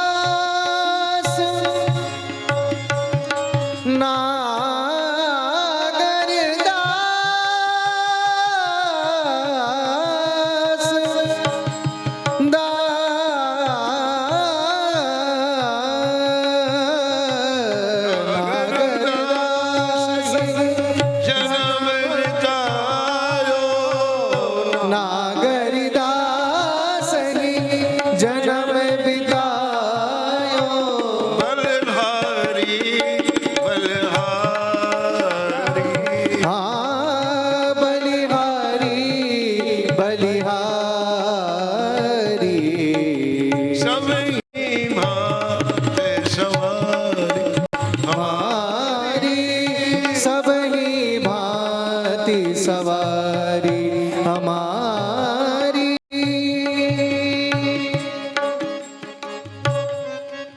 श्री जयदेव जी श्रृंगार रस की उपासना में श्री जगन्नाथपुरी के वनों में डूबे हुए हैं। और जीवन में जब रस आता है तो व्यर्थ का चिंतन नहीं होता है। संसार का चिंतन होता ही तब है जब व्यक्ति नीरस होता है। ध्यान दो आप, रस का संचार होते ही अपने आप फालतू चीज चली जाती। चोरों को भगाना नहीं पड़ता है, एसपी को बुला लो, चोर अपने आप भग जाएंगे, अपने आप मोहल्ला खाली हो जाएगा। किसी को भगा, एसपी को बुला लो आप, चोर अपने आप भाग जाएंगे मोहल्ला। ऐसे रस का संचार जीवन में होते ही व्यर्थ का चिंतन, व्यर्थ की बातें हृदय से चली जाती।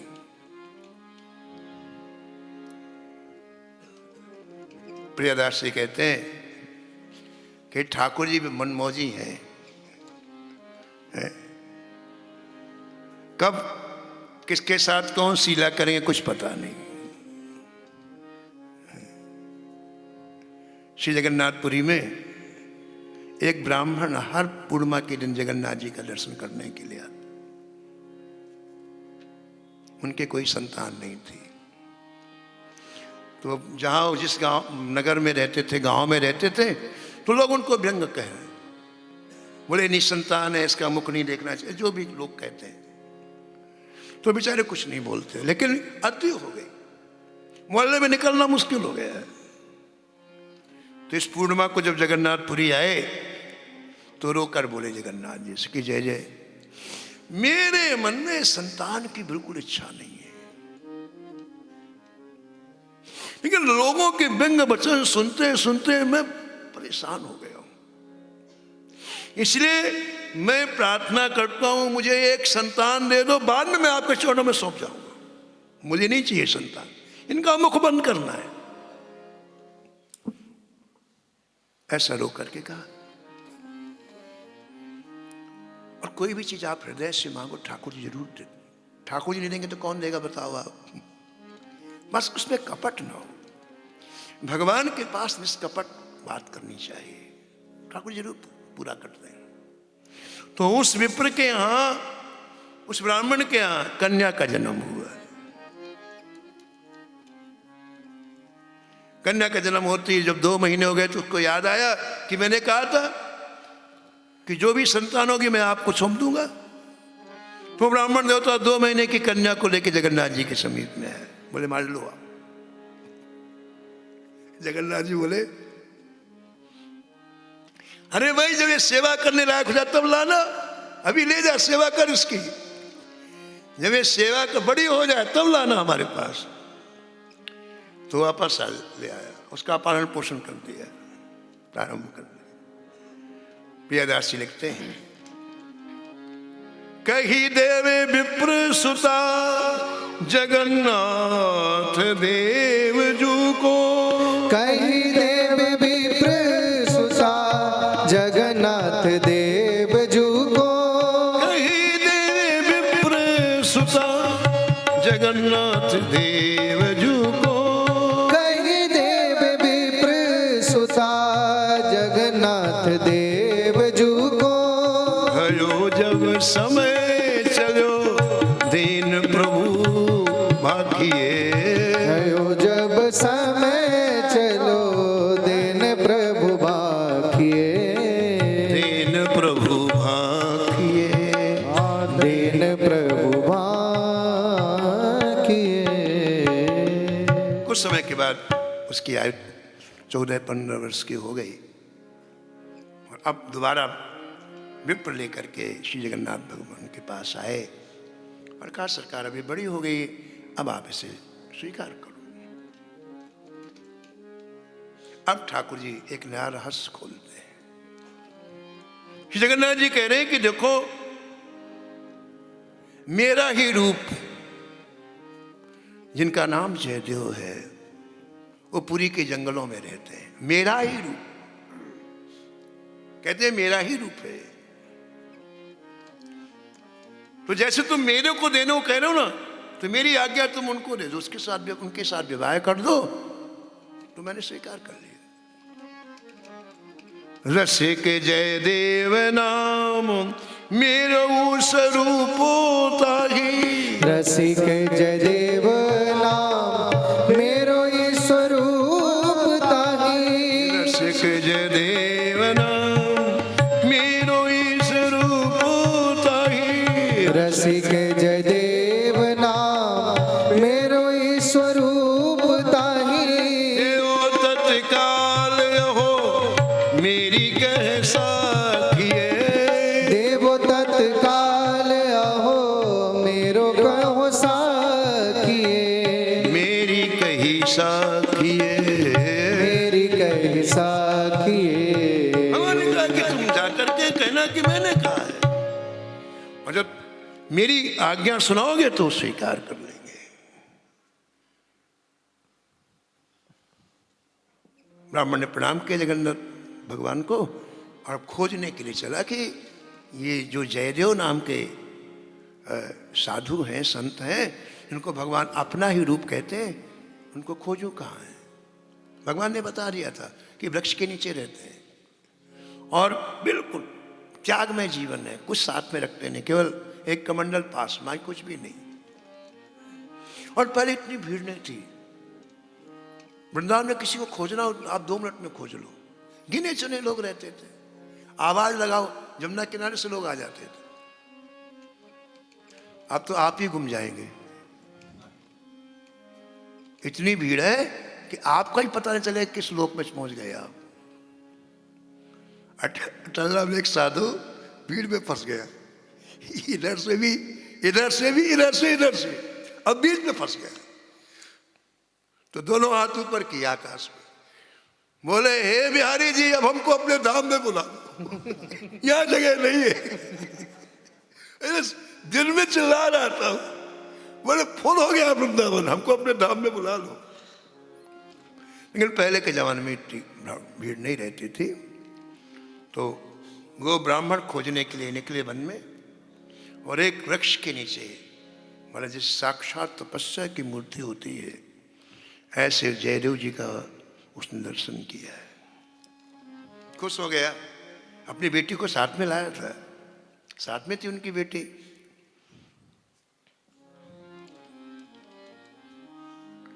जयदेव ने आंख खोली, कहा कहिए आपका किस हेतु से आगमन हुआ। उसने कोई भूमिका नहीं बनाई, भूमिका बनाते कोई बात करने की भूमिका नहीं बनाई। कन्या का हाथ पकड़ा, बोले लीजिए इसके साथ विवाह करिए। कहाँ किस लोक में थे, भजन कर रहे थे, किस भावराज में डूबे थे। ओ ब्राह्मण सीधी बात की। अरे ब्राह्मण को क्या बात करते हो आप, विचार के बात करो, किससे बात कर रहे हो।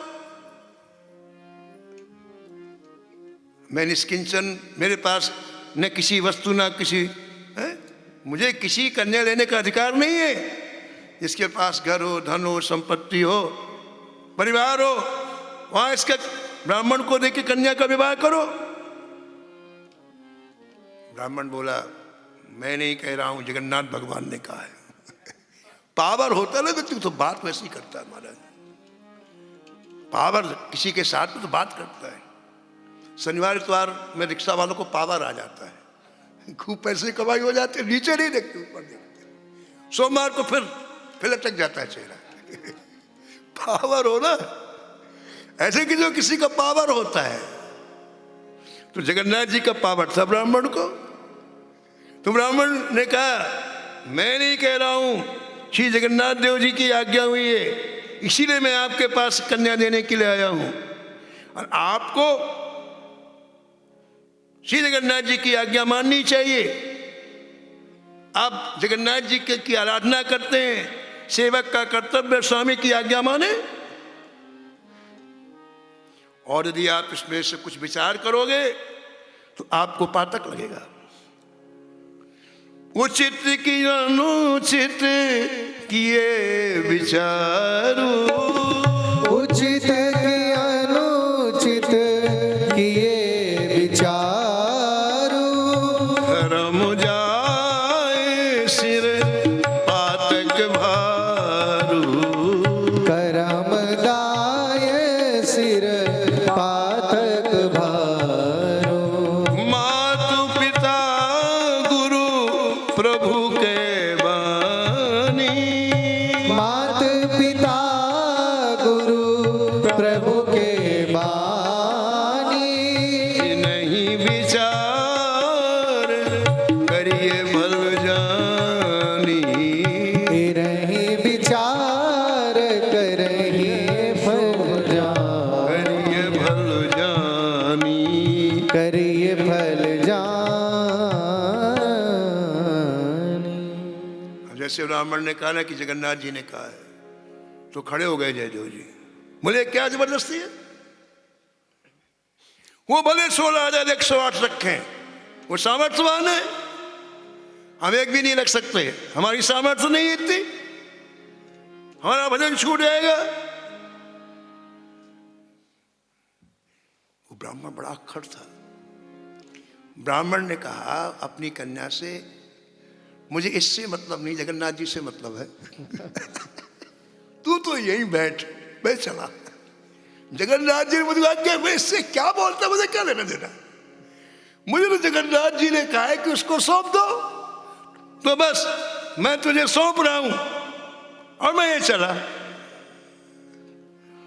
सुता सो कहत तुम बैठ रहो यहीं ठोर, सुता सो कहत तुम बैठे रहो यहीं ठोर, सुता सो कहत तुम बैठे रहो यहीं ठोर, सुता सो कहत तुम बैठे रहो यहीं ठोर, आज्ञा सिर मोर मुँह पे नहीं जा तुटारी ने, आज्ञा सिर मोर मुँह नहीं जात टारिए। अरे जी वो तो 1 2 3 हो गया।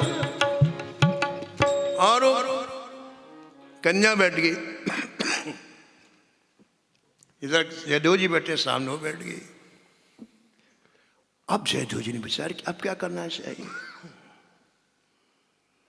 तो कभी भी कोई घटना हो तो पहले मन को समझाना चाहिए, है ना। आपने मन को समझा दिया तो आपने बाजी मार दी। तो देखो सामने उस कन्या को देख करके जयदेव जी ने पहले अपने मन को समझाया। क्या समझाया? भाई जी के बड़े प्यारे शब्द हैं हनुमान प्रसाद पोदार जी।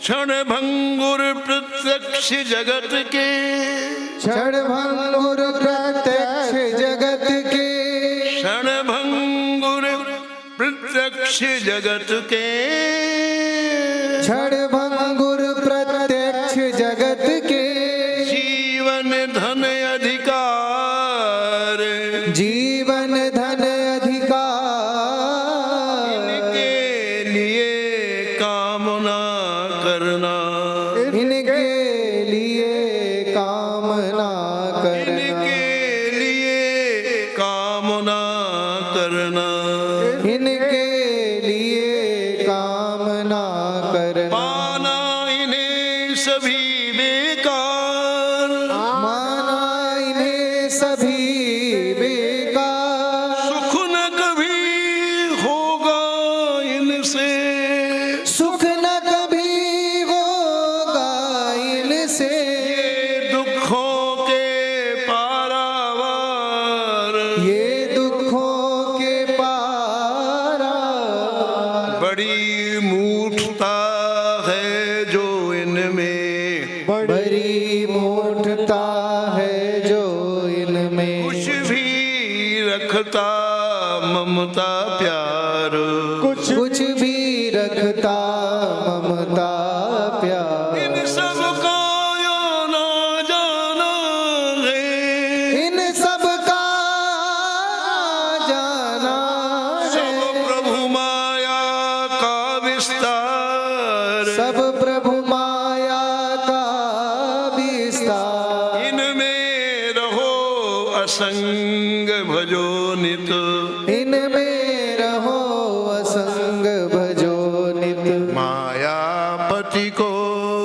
सभी प्रकार, मायापति को सभी, मायापति को सभी प्रकार, मायापति को सभी, मायापति को सभी प्रकार। मायापति को सभी प्रकार। अपने मन को समझाया जयदेव जी ने और सामने बैठी हुई पद्मावती जी से कहा, देखो तुम अपने योग पर कहीं भी जाके खोज लो, मैं इस योग्य नहीं हूं और ना मैं तुमसे विवाह कर सकता हूं। तुम अच्छी तरह से विचार करो कि तुम्हें कैसा पति चाहिए, वैसे पति का तुम वर्ण कर लो।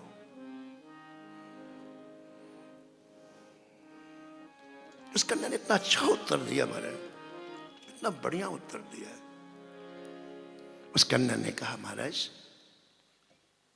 हमारी पहले की प्रणाली होती है, कन्या पिता के अधीन होती, कन्या स्वतंत्र नहीं होती है। पिता ने जिसे दे दिया दे दिया, उसका खुद का विचार नहीं है। पिता ने जिसको सौंप दिया उसकी हो गई, तो मैं तो आपकी हो गई। आप रखो या ना रखो, आप वर्ण करो, ये तो आपकी मर्जी, लेकिन पिता ने मुझे सौंप दिया, मैं तो आपकी हो।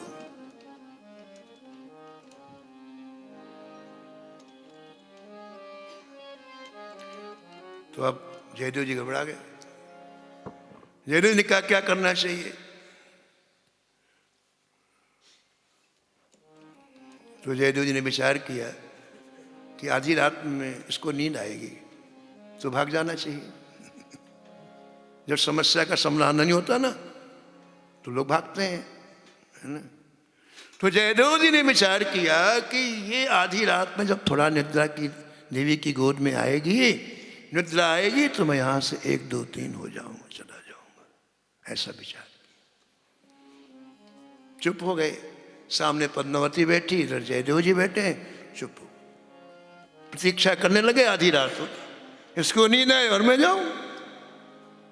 लेकिन ठीक आधी रात में महाराज जी आकाशवाणी हुई, जयदेव इसका संग तुम्हारे भजन में परम सहायक होगा।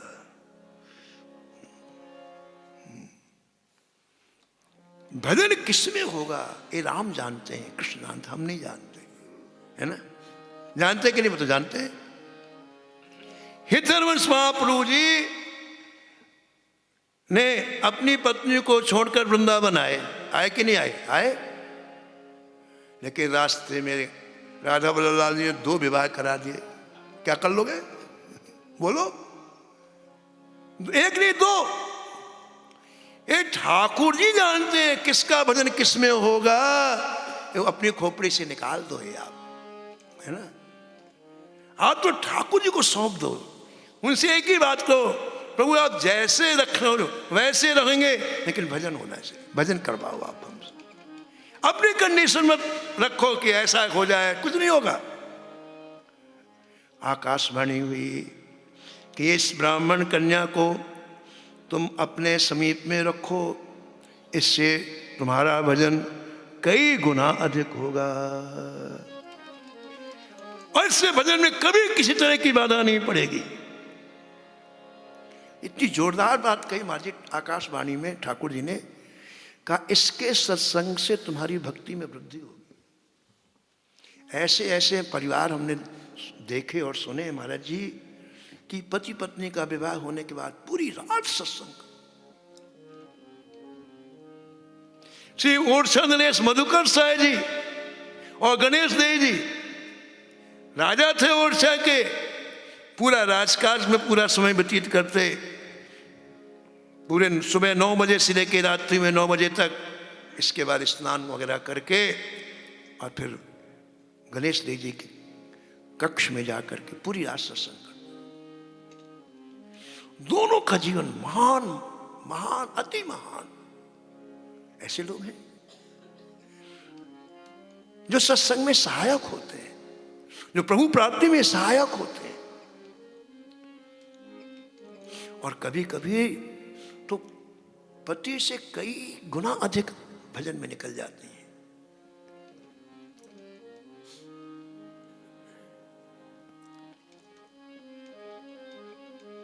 गणेश देव जी संत सेवा करते हैं और संत सेवा के लिए राजकोष से पैसा नहीं लेते थे। उनको खर्च के लिए जो पैसे राजा देते थे उससे संत सेवा करते थे। धन जितना पवित्र होगा, संत सेवा उतनी फ्रूटफुल होगी, उतनी जल्दी लाभदायक होगी। तो राजकोष का एक पैसा नहीं लेते। उनको नित्य खर्च, पहले जमाना था राजाओं का कि अपने छोटे छोटों को पैसा खर्च के लिए देते थे। रानी को देते थे, पुत्रों को देते थे, अपने कर्मचारियों को देते थे।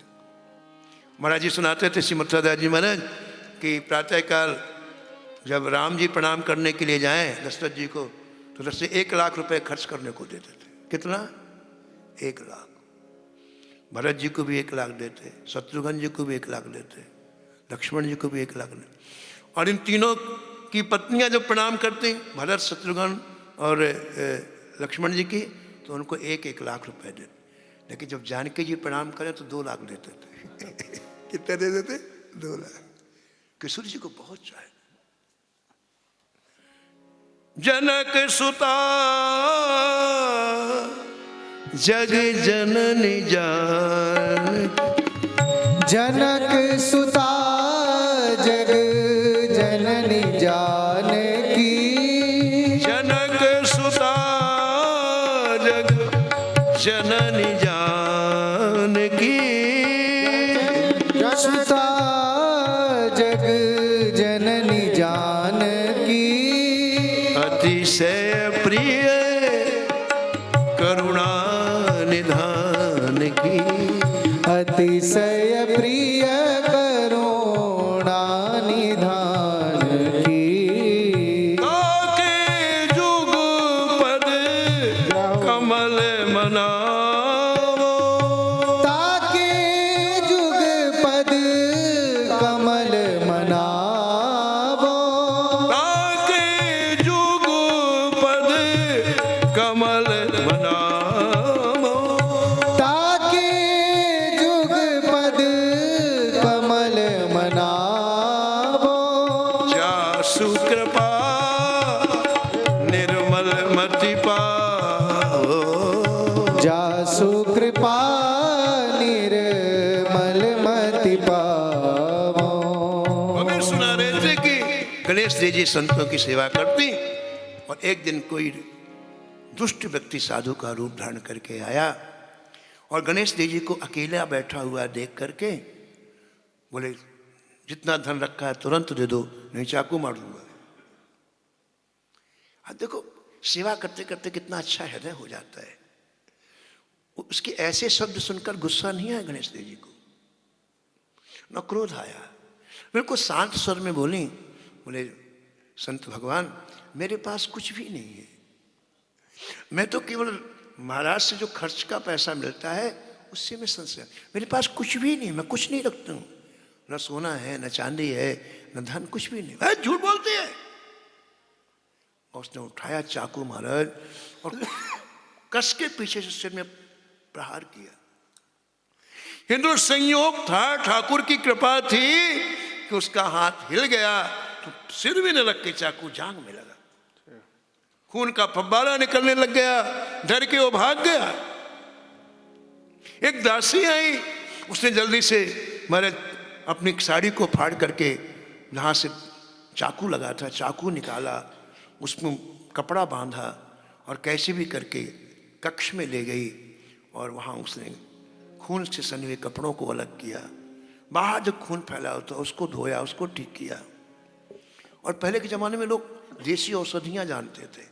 वो दासी कोई औषधि पीस करके लाई और जहाँ चाकू लगा था वो औषधि लगा के कहा, रानी जी अब आप विश्राम करो। रानी ने कहा, गणेश जी ने, ये बात महाराज से नहीं बताना। क्यों ऐसा कहा? ऐसा इसलिए कहा कि महाराज को पता चल जाएगा कि साधु ऐसे होते हैं तो राजधानी में किसी को घुसने नहीं देंगे। इसलिए साधु नहीं आएंगे तो सत्संग नहीं होगा। सत्संग नहीं हो तो पूरा आज बिगड़ जाएगा, पशुवत हो जाएगा।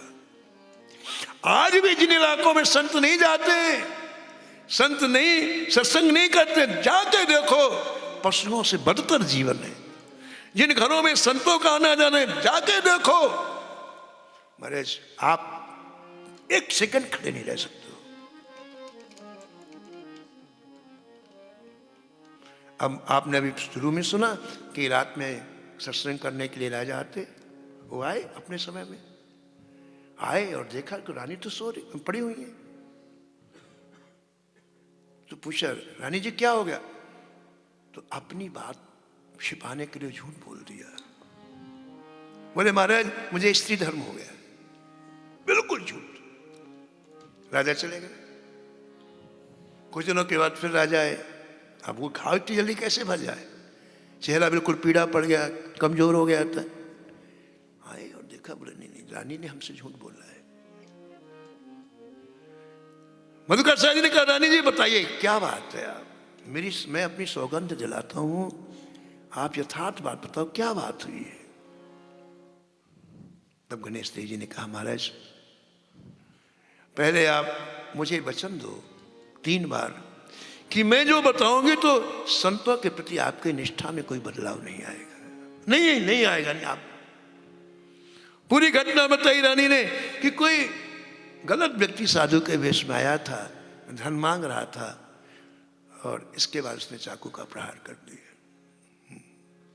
तो राजा को इस बात का आश्चर्य लगा कि संतों के लिए इतना बड़ा त्याग, अपनी मृत्यु को भी, अपने घाव को भी छिपाया कि संतों के प्रति कोई बुद्धि में, निष्ठा में परिवर्तन ना हो जाए। तो राजा इतने विवश हो गए और उनको आज महसूस हुआ कि मैंने जो भजन किया उससे करोड़ गुना अधिक रानी ने भजन किया। मेरे हृदय में ऐसे भाव नहीं हो सकते जो रानी के हृदय में। इसका मतलब भजन की विशेषता है। खड़े हुए मधुकर साहब जी गणेश देव जी के चरणों में गिर पड़े और क्या कहा कि जैसी आपकी निष्ठा है उसका एक अंश हमको भी दे दो। आकाशवाणी कह रही है कि जयदेव जी ये आपके भजन में सहायक होगी। आकाशवाणी कह रही है इससे आपकी भक्ति की वृद्धि होगी। ये पावन गंगा के तुल्य है। आकाशवाणी सुनते ही जयदेव जी समझ गए अब ठाकुर जी के आगे मैं कुछ भी करने में सामर्थ्य नहीं हूं। अब मुझे एक गृह जीवन व्यतीत करना होगा, जैसे एक गृहस्थ का जीवन होता है वो मुझे व्यतीत करना पड़ेगा। तो एक वृक्ष से दूसरे दिन मैं अकेले तो रह सकता था, लेकिन अब पद्मा जी के साथ में नहीं रह सकता हूँ। इसलिए अब मुझे घर की आवश्यकता होगी। इसलिए मुझे अब पुरी से वापस चलना चाहिए। कहाँ? किंदुल ग्राम। और आप पद्मावती जी को लेकर के महाराज वापस अपने किंदुल ग्राम में जहाँ रहते थे वहाँ आए। लेकिन आप ग्राम में नहीं गए। ग्राम के बाहर एक नदी बहती थी, वहाँ आपने एक कुटिया बनाई और कुटिया बना करके झोपड़ी बना करके पद्मावती के साथ आप वहाँ रहने लग गए। ऐसा प्रियादास जी महाराज कहते हैं। जानी जब भई तिया कियो प्रभु जोर मो पे, जानी जब भई दिया कियो प्रभु जोर मो पे, जानी जब भई तिया कियो प्रभु जोर मो पे, जानी जब भई दिया कियो प्रभु जोर मो पे, तो मैं एक झोपड़ी की छाया कर लीजिए, तो एक झोपड़ी की छाया कर लीजिए, तो एक झोपड़ी की छाया कर लीजिए, तो एक झोपड़ी की छाया कर लीजिए, छाया कर लीजिए, छाया कर लीजिए। झोपड़ी बना करके दोनों रहने लग गए और नदी में स्नान करते और श्री ठाकुर जी की मानसिक सेवा करते। वस्तु पदार्थ ना हो तो भी आप मानसिक रूप से ठाकुर जी को हर चीज अर्पित कर सकते हैं। मन को ही वस्तु बनना पड़ता है, मन को ही पदार्थ बनना पड़ता है। लेकिन मन आपका इतना अच्छा हो जो हर चीज बनने को तैयार हो। इसलिए मानसिक सेवा कब होती है? जब पहले आप धन से सेवा करो। आपके पास जब धन है, धन से सेवा करोगे तो धन शुद्ध होगा, ठीक है। फिर दूसरे नंबर में फिर आप शरीर से सेवा करो। जब आप शरीर से सेवा करोगे ना तो शरीर शुद्ध होगा।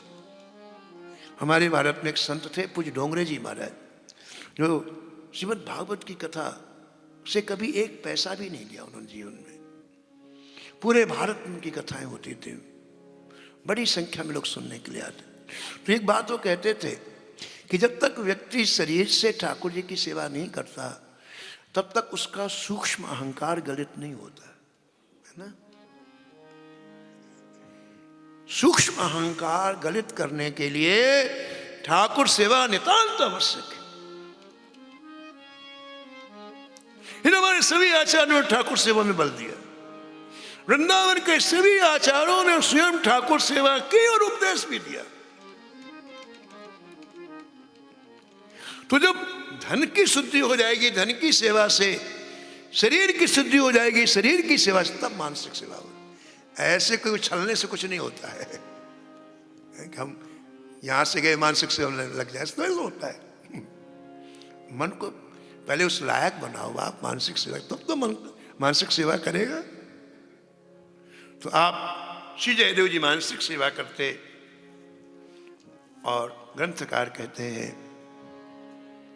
कि श्री जयदेव जी की मानसिक सेवा से ठाकुर जी रीझ गए। और आज प्रातःकाल ब्रह्म मुहूर्त में सामने नदी में स्नान करने जैसे गए, वैसी उनके हाथ में दिव्य श्री राधा माधव का विग्रह आ गया। जी सुंदर मूर्ति, बड़ी सुंदर। एक मिनट तो स्तब्ध हो गए, हाथ में जैसे राधा माधव आए तो स्तब्ध हो गए।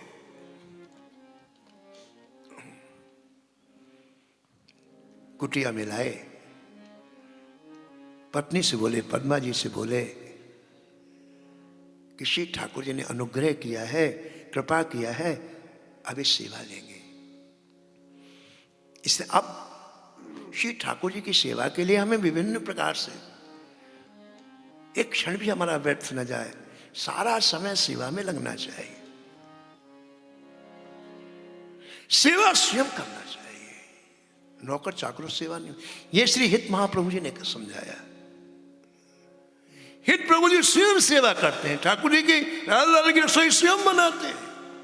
इतना छोड़ो, रसोई में जो लकड़ी लगती है उसको भी खुद जंगल में सूखी लकड़ी बीनने के लिए, इतने बड़े आचार, लाखों शिष्य जिनके, लेकिन सेवा में समझौता नहीं है ना। एक सुख है। और एक बात का ध्यान रखना, जिसे ठाकुर जी अपने हृदय में बसाना चाहते हैं उसी से सेवा लेते हैं, सबसे सेवा नहीं लेते। जा पर कृपा करे नंद नंदन, जा पर कृपा करे नंद नंदन, जा पर कृपा करे नंद नंदन, जा पर कृपा करे नंद नंदन, दासो करावे आपुन वंदन, दासो करावे आपन वंदन, आपुन वंदन। आपन वंदन। सेवा कोई छोटी नहीं होती है। आप एक बार समझो कि लकड़ी बीनना कोई छोटी सेवा, ऐसा कभी अपराध बन जाएगा। अंगद जी भगवान के पास रहना चाहते, भगवान रख लेते, लेकिन अंगद जी से गलत शब्द निकल गया।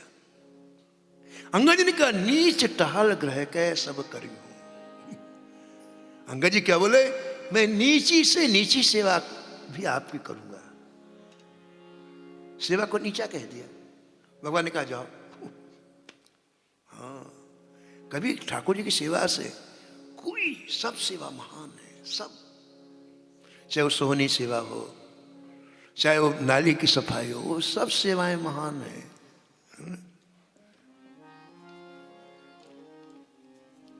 तो लकड़ी इकट्ठा कर रहे थे, नरवाहन जी की दृष्टि पड़ गई। नरवाहन जी शिष्य थे, उनको लगा गुरु जी को इतना श्रम करना पड़ता है, ये तो बड़ा साधारण काम है। तो घोड़े में बैठ करके आए, तो घोड़ा तो दूर खड़ा किया, दौड़ करके आए, गुरु जी आप वापस जाइए मंदिर में, मैं अभी 3 बैलगाड़ी लकड़ी भेज देता हूं। ये एक छोटा सा काम आपको शोभा, छोटा सा काम कह दिया। और आज के गुरु जी होते तो कहते शाबाश, क्या बात, क्या बात, 3 गाड़ी लकड़ी भेज रहा है भाई, सीधा मोक्ष हो जाएगा तेरा। लेकिन वो उस जमाने के गुरु जी थे। लाल हो गए महाराज उसके ऊपर। ठाकुर जी की सेवा को छोटा कह रहा है। जिस सेवा को ब्रह्मादि शिवादि ललचाते हैं कि सेवा मिल जाए, उसे तो छोटा, हट जा मेरी आंखों के सामने से, कभी मेरे सामने नहीं आना। तो घबरा गए।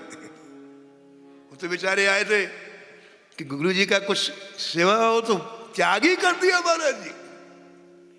बड़ी मुश्किल के बाद जब संतों ने खूब प्रार्थना की तब धर्मस महाप्रभु जी ने स्वीकार किया और कहा आज के बाद श्री ठाकुर जी की सेवा मिले तो बहुत बड़ी कृपा का अनुभव करना।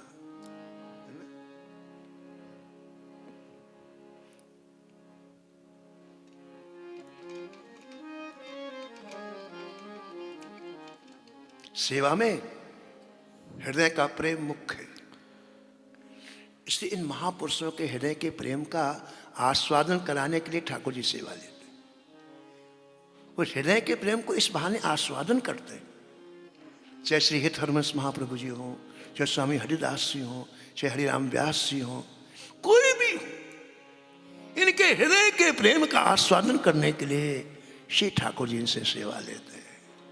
ऐसे ही श्री जयदेव जी के हृदय का प्रेम का आस्वादन करने के लिए आज राधा माधव इनकी कुटिया में आए और राधा माधव जी का बड़े प्रेम से बड़ी प्रीता से दोनों श्री जयदेव जी और पद्मावती जी सेवा करने लग गए। अब इन्हें सेवा करने दीजिए और हम शेष कथा आपको कल श्रवण कराएंगे। आज समय की सीमा में वाणी को ही विराम, 2 मिनट संकीर्तन करें फिर आरती करें। जय जय राम कृष्ण हरि, जय जय राम कृष्ण हरि, जय जय राम कृष्ण हरि, जय जय राम कृष्ण हरि, जय जय राम कृष्ण हरि, जय जय राम कृष्ण हरि, जय जय राम कृष्ण हरि, जय जय राम कृष्ण हरि, जय जय राम कृष्ण हरि, जय जय राम कृष्ण हरि, जय जय राम कृष्ण हरि, जय जय राम कृष्ण हरि, जय जय राम कृष्ण हरि, जय जय राम कृष्ण हरि, जय जय राम कृष्ण हरि, जय जय राम कृष्ण हरि। एक सूचना है, बड़ी जरूरी सूचना है। पूज्य महंत जी श्री महाराज जी का कहना है, आज्ञा है कि ठंडी बहुत पड़ रही है और जाते समय लोगों को ज़्यादा ठंड लगेगी, थोड़ा समय का परिवर्तन करना है। तो कल से थोड़ा समय का परिवर्तन किया गया है। ठीक 3 बजे कथा प्रारंभ हो जाएगी, 5:30 आपको यहाँ से छुट्टी मिल जाएगी। ठंडी को देखते हुए थोड़ा समय में परिवर्तन किया गया है, आप उसी के हिसाब से कथा का आस्वादन।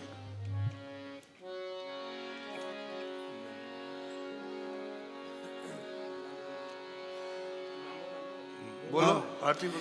नमो नमो श्री भक्त सुमार, नमो नमो श्री भक्त सुमार, जाके सुनत महात्म नासत, जाके सुनत महात्म नासत, उर्झल कतरा धानंद लाल, गद गद स्वर पुलकित अंग अंगनी, लोचन बरसत असुवन जा, उतरी जात अभिमान ब्याल विष, लेत जीवाय सुरस तेरा, होत प्रीत हरि भक्त जनन सो, लेत शीघ्र हटे चरण प्रचार, तजत कुसंग लेत सतसंगति, भाग जगत को अद्भुत भाग, निशिवा सरसों बत अरु जागत, रोम रोम वै करत न्याय, श्री अग्र नारायण दास प्रिया प्रिय, प्रगटे जीवन रस कर सा, नमो नमो श्री भक्त सुमार, नमो नमो श्री भक्त सुमार, जय राधे जय राधे जय राधे जय राधे।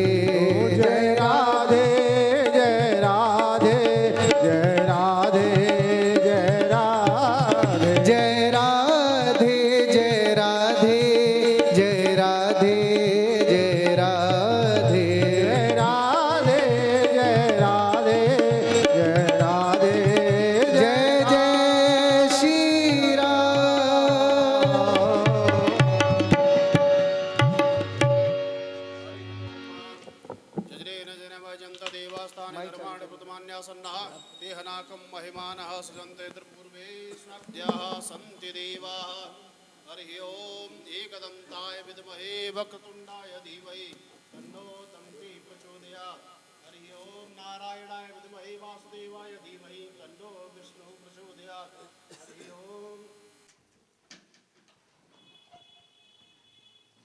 श्रीराधे सेवन्ते कावकुल चंपक पाटलाब्जै पुन्नाग जाति करवीर रसाल पुष्पै बिल्वा प्रवाल तुलसी दल मंजरे वेस्त्वं पूजयामि जगदीश्वर मे प्रसीद नाना सुगंध पुष्पाणि यथा कालोद्भवानि च पुष्पांजलि मया दत्त ग्रहण परमेश्वरं गुरु स्व मंत्र पुष्पांजलि समर्पयामि प्राण पुरुषोत्तमाय नमः।